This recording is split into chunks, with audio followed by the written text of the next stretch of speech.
Gram panchayat राज असहनी से भावी मुखिया प्रत्याशी आप सबके बेटा साधु दुबे के भारी मतों से विजयी बनावे खातिर एगो छोटा सा अपील बा।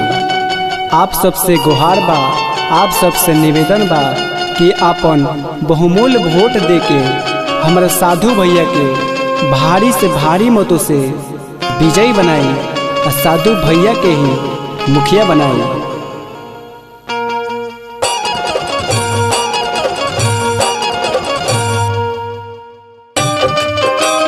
साधु भैया जिंदाबाद जिंदाबाद जिंदाबाद, साधु भैया जिंदाबाद जिंदाबाद जिंदाबाद।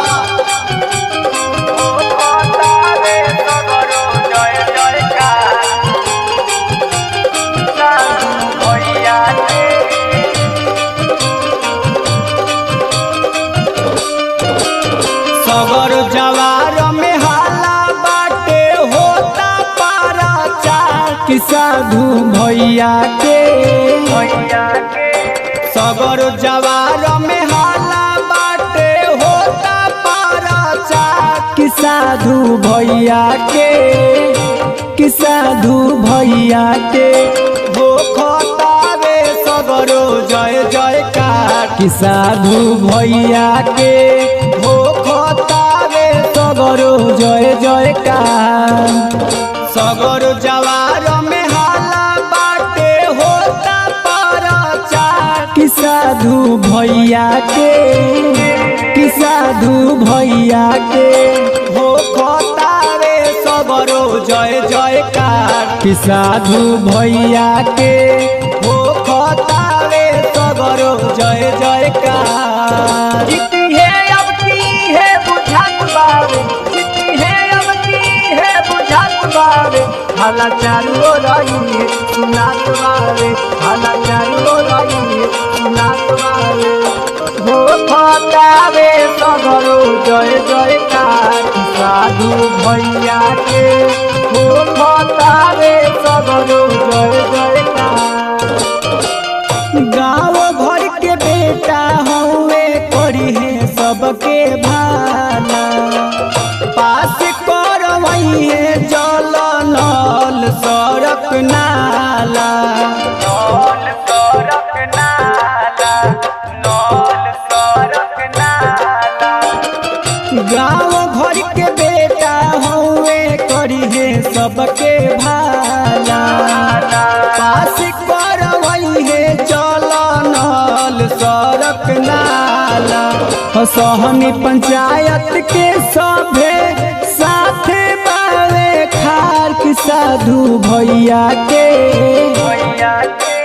सहनी पंचायत के सभे साथे बावे खार कि साधु भैया के कि साधु भैया के हो खतावे सगरो जय जयकार कि साधु भैया के हो खतावे सगरो जय जयकार।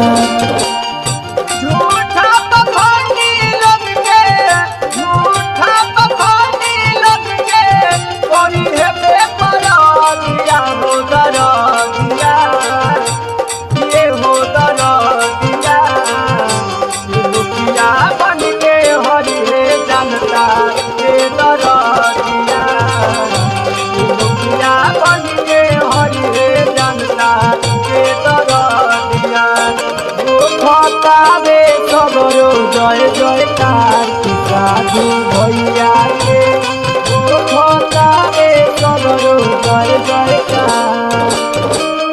जीत के इलेक्शन अब की करी है विकास हो, जेतना सुविधा मिली पहुँची सबके पास हो, पहुँची सबके पास हो, पहुँची सबके पास हो। जीत के इलेक्शन अब की करी है विकास हो, जेतना सुविधा मिली पहुँची सबके पास हो।